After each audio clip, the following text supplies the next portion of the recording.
Good morning. Today's read chapter third. प्रदूषण महाविनाशक. This video class 6 subject Hindi first. Chapter है आपका third प्रदूषण महाविनाशक. Page number 16. प्रदूषण का अर्थ क्या होता है? प्रदूषण का अर्थ वातावरण अथवा वायुमंडल का खराब होना और उसका संतुलन डगमगा जाना ये प्रदूषण कहलाता है. विज्ञान के इस युग में मनुष्य ने जहाँ कुछ वरदान पाए हैं वहीं प्रदूषण जैसा अभिशाप भी पाया है. प्रदूषण के कारण मनुष्य के स्वास्थ्य जीवन में खतरा पैदा हो गया. प्रदूषण के कारण मनुष्य के स्वस्थ जीवन में खतरा पैदा हो गया. वह खुली हवा में सांस लेने तक को तरस गया है. प्रदूषण के कारण प्राकृतिक संतुलन में दोष उत्पन्न हो गया जिसके फलस्वरूप असाधारण रोग जन्म ले रहे हैं. प्रदूषण को बढ़ाने के में कारखाने, वैज्ञानिक साधनों का अधिक उपयोग, फ्रिज, कूलर, वाहन, ऊर्जा संयंत्र आदि भी दोषी हैं. इतना ही नहीं, अब तो भूमि प्रदूषण, जल प्रदूषण, ध्वनि प्रदूषण के भी गंभीर परिणाम सामने आ रहे हैं. यद्यपि प्रदूषण की समस्या बहुत बड़ी समस्या हो गई है, फिर भी वृक्षारोपण इसे रोकने का सर्वोत्तम उपाय है. अगर हम ज़्यादा से ज़्यादा वृक्षारोपण करेंगे तो प्रदूषण को हम कम कर सकते हैं. रासायनिक खादों का कम प्रयोग, प्रदूषित जल को साफ करने के संयंत्रों की स्थापना, ध्वनि नियंत्रक यंत्रों का प्रयोग करके भी प्रदूषण को कम किया जा सकता है. प्रदूषण महाविनाशक. प्रस्तुत निबंध में वर्तमान समय की सबसे बड़ी समस्या प्रदूषण के प्रभाव और उसके दुष्प्रभावों को प्रस्तुत किया गया है. हमें प्रदूषण को रोकने का प्रयास आज से ही करना होगा, तभी भविष्य प्रदूषण रहित हमारा बनेगा. आज जहाँ देखो वहाँ कूड़े का ढेर नजर आता है. मानव केवल उपभोगों पर ही अपना ध्यान केंद्रित कर रहा है,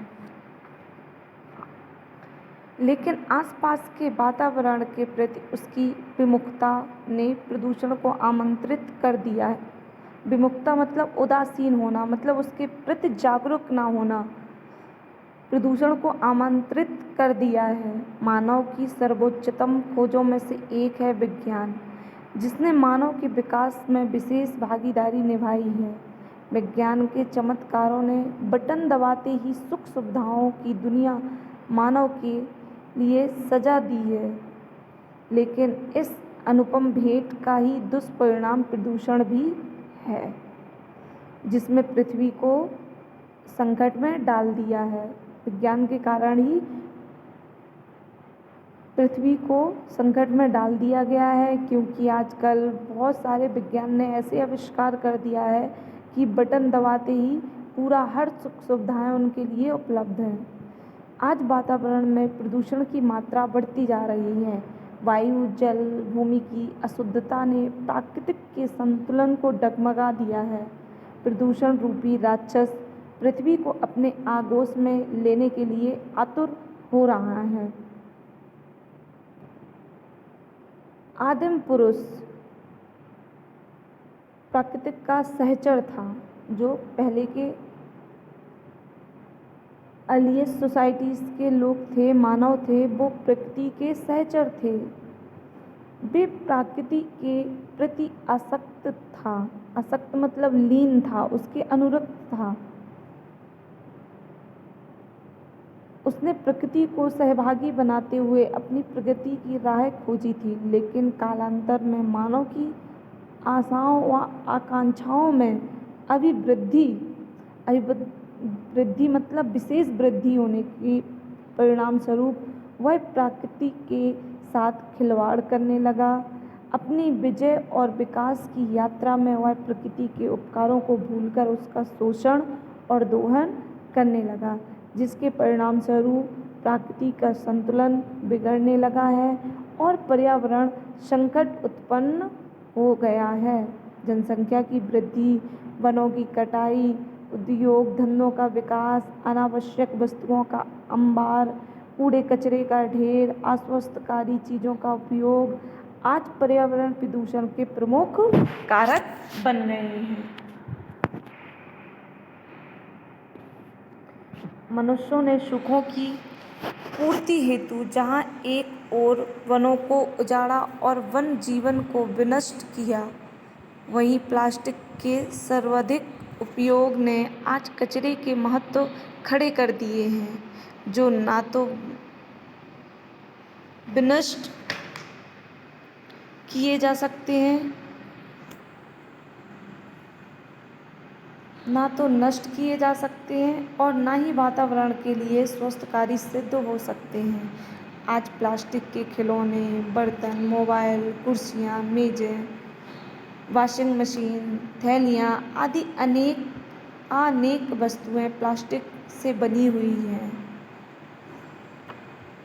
आज नदियों नालों में परिवर्तित हो गई हैं। फैक्ट्रियों का रासायनिक मलबा, घरों का मैल, शहरों की नालियों का पानी आदि नदियों को प्रदूषित कर रहे हैं।